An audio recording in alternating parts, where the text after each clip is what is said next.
My sister is standing by the trunk of her car, pulling out grocery bags, when two men in neon safety vests suddenly appear at the edge of our driveway. They walk with a kind of confidence that makes you instantly second-guess yourself. And before she even knows what's happening, one of them flashes a laminated card and says, "Ma'am, you're in violation of HOA Code 14B. She freezes, confused. Then, in less than 5 minutes, her life changes. One of those men grabs her arm, twists it, and snaps it with such force that the scream she lets out still haunts me. But here's the part you won't believe.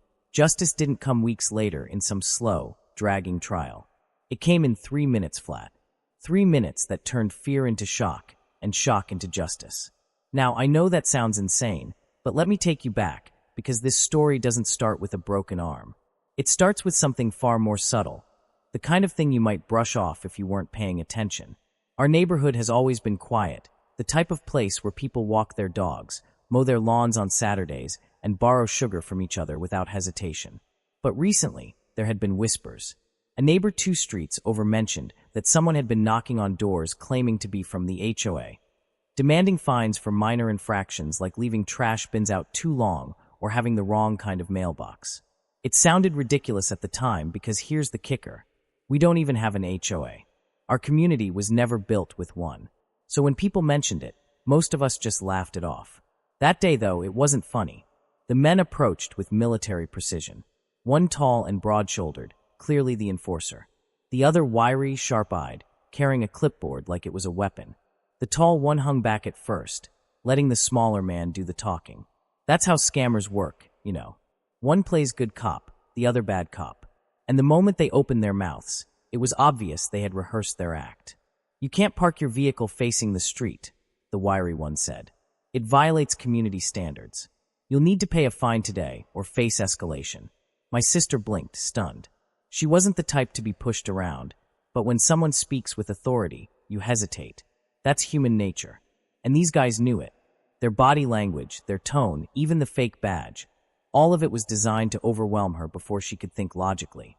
The laminated card said Community Enforcement Division in bold letters, but if you actually looked closely, you'd see it was just cheap printer paper sealed in plastic. No city logo, no county seal, nothing official. But intimidation doesn't need to be real.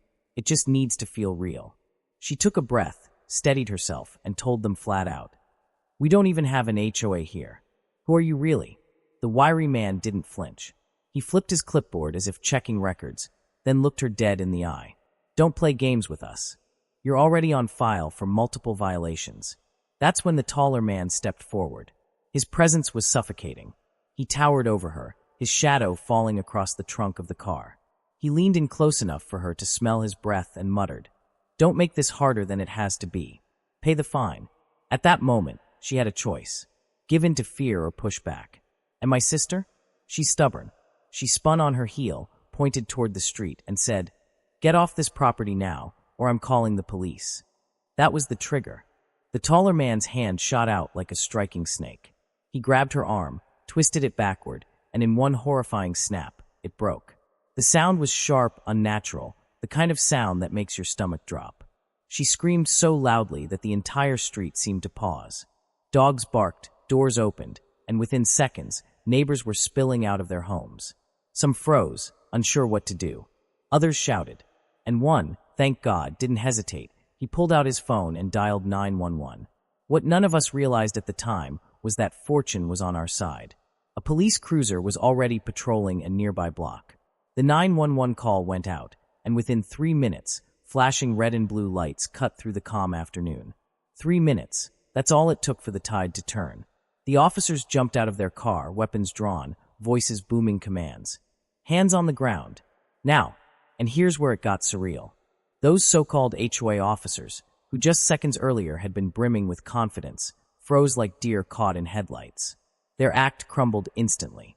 The taller man was shoved to the ground, handcuffed before he could even think about resisting.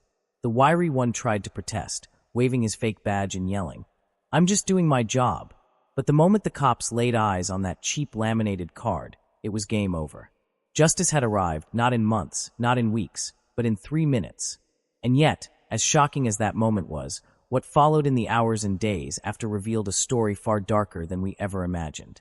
The ambulance arrived not long after the police had hauled those two men into the back of their cruiser. My sister sat on the curb, clutching her arm, her face pale from the shock.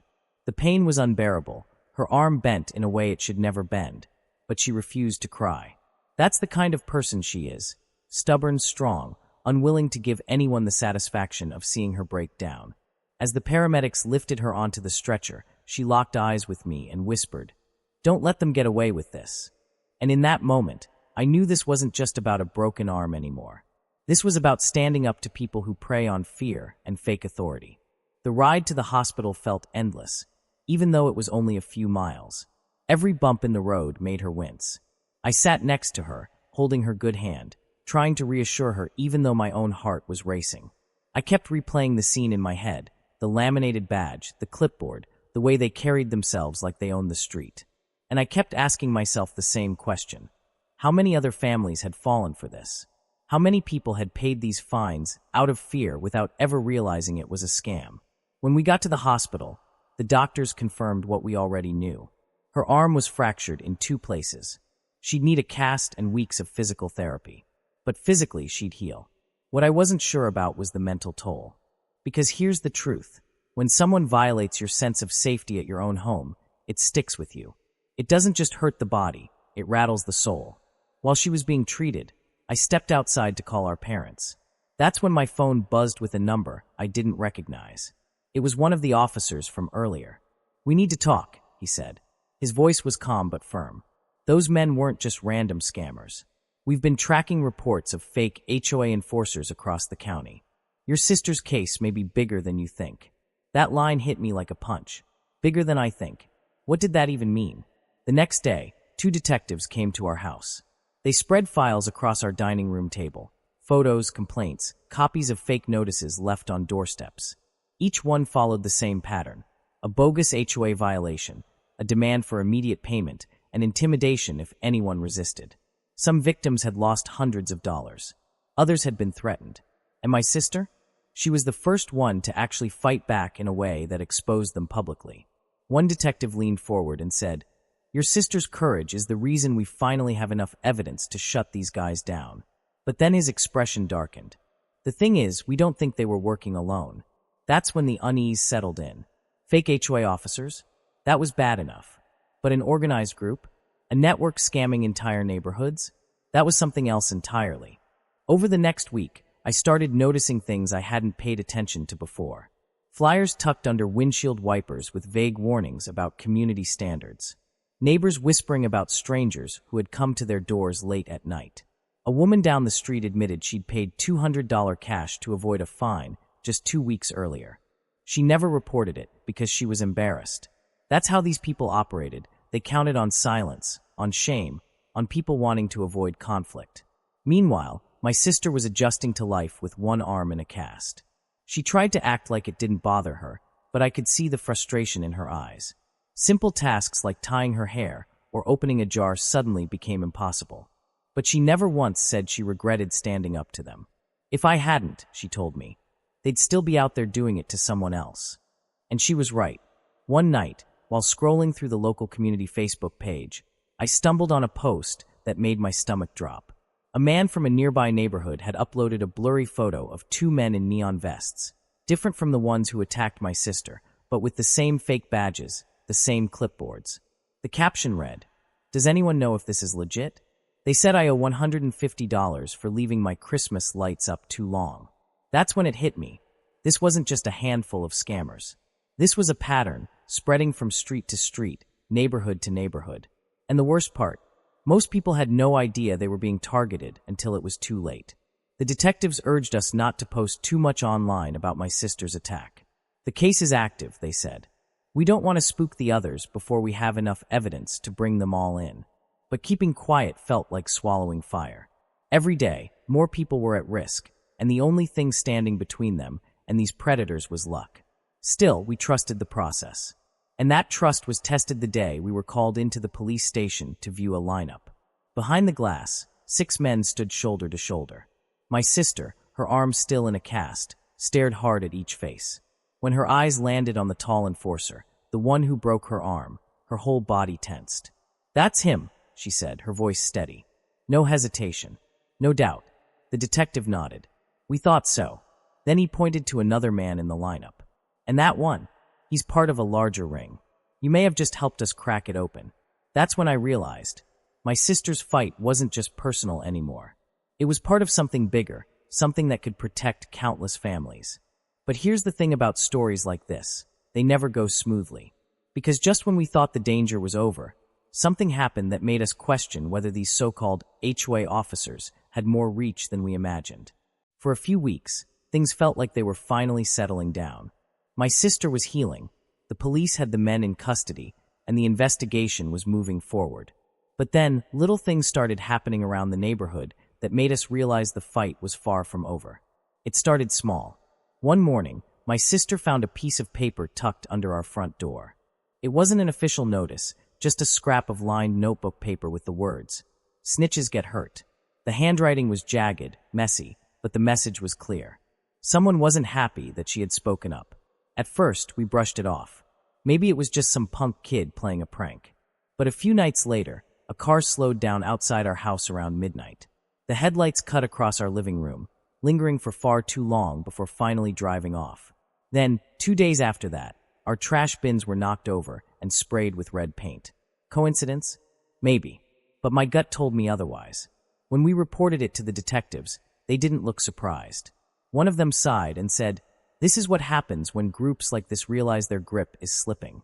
They try to intimidate the people speaking out."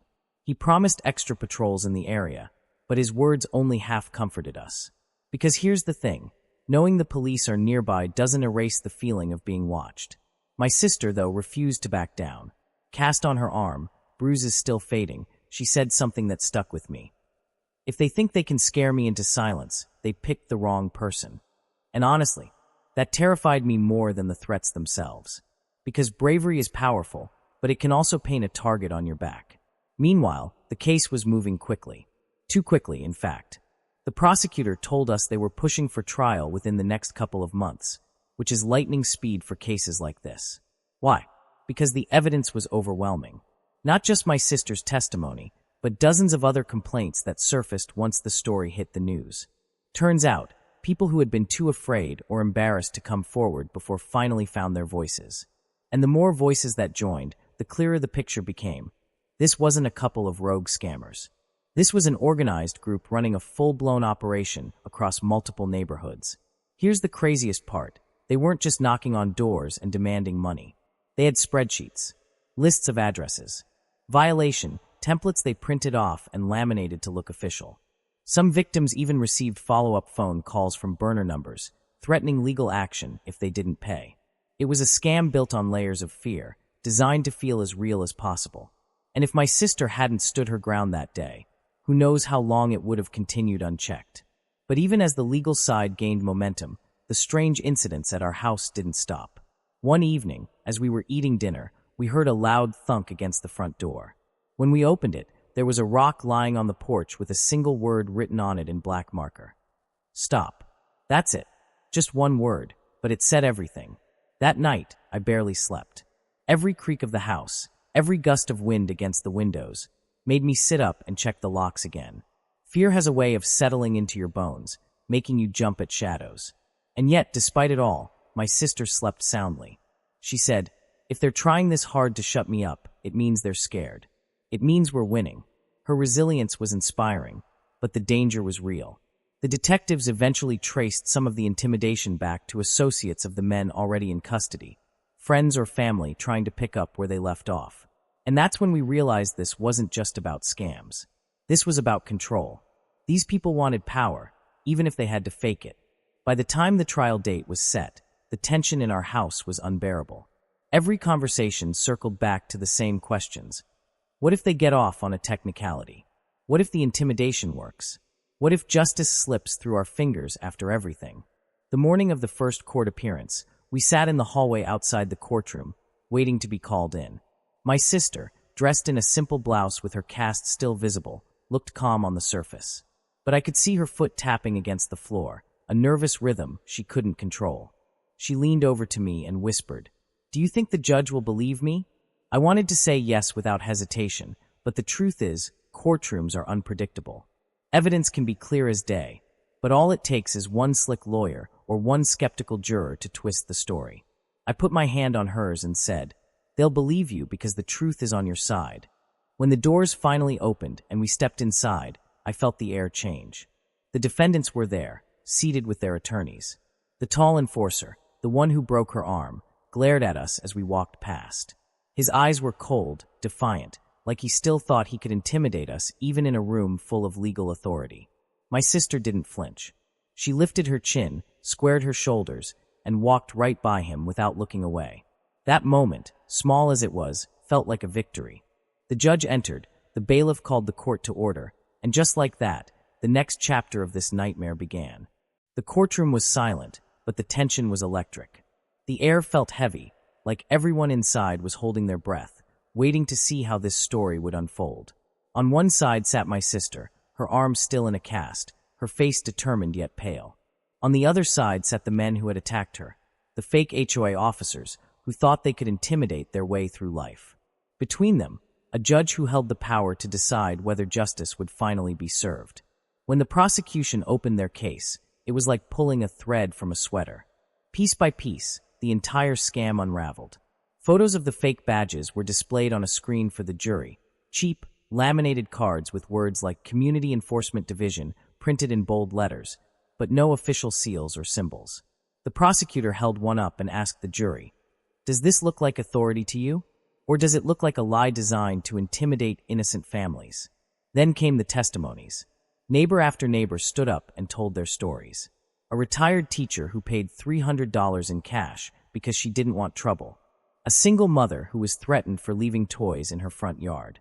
An elderly man who had been told his mailbox didn't meet standards and was forced to hand over $150. Each story added another layer to the scam, painting a picture so clear that no one in the courtroom could deny what was happening. But the most powerful testimony came from my sister. When she took the stand, the room seemed to shift. She wasn't just another victim. She was the one who refused to be silenced. She described the day of the attack in vivid detail. The way the taller man loomed over her, the feel of his hand twisting her arm, the sickening sound of the bone snapping. Her voice never cracked. Though her eyes shone with tears she refused to let fall. The defense tried to paint her as exaggerating. They claimed the men never intended to hurt anyone, that it was a misunderstanding, a minor scuffle blown out of proportion. But the jury didn't buy it. The broken arm spoke louder than any excuse. The X-rays shown on the projector, the medical reports, the photos of bruising, these weren't exaggerations. They were proof. And then came the moment everyone had been waiting for. After days of testimony, after countless objections and cross-examinations, the judge finally called the jury back in. My heart pounded in my chest as the foreperson stood, holding a slip of paper. On the charge of assault causing bodily harm, guilty. On the charge of fraud and impersonation of officials, guilty. On the charge of intimidation and extortion, guilty. The words rang through the courtroom like thunder. My sister closed her eyes, exhaling a breath she had been holding for months. The tall enforcer, once so confident, now sat slumped in his chair, his bravado gone. His accomplice stared at the floor, refusing to look at anyone. The judge sentenced them both to prison time. Not a slap on the wrist, not probation, but real time behind bars. And in that moment, it felt like the weight of everything, the fear, the intimidation, the sleepless nights, finally lifted.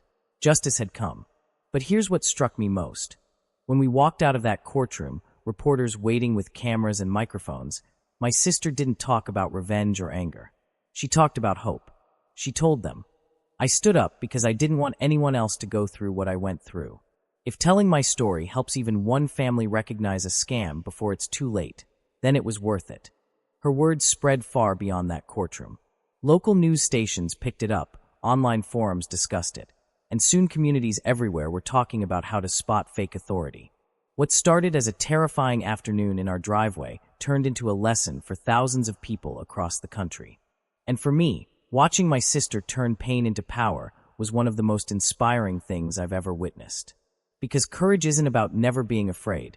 It's about standing tall even when you are afraid. It's about refusing to let someone else's intimidation define your life. Today, my sister is fully healed. She regained strength in her arm, but more importantly, she regained her sense of safety. Our neighborhood is closer now, more vigilant, more connected. People talk, share information, look out for each other.